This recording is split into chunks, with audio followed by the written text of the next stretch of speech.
कदाचित् काळन्दी तटविपिन सङ्गीतकरवो मुदाभीरी नारी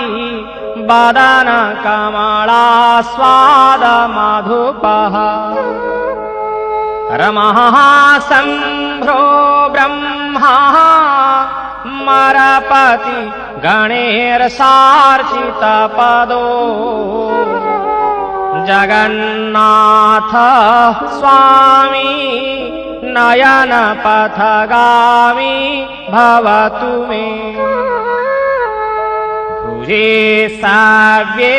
वेणु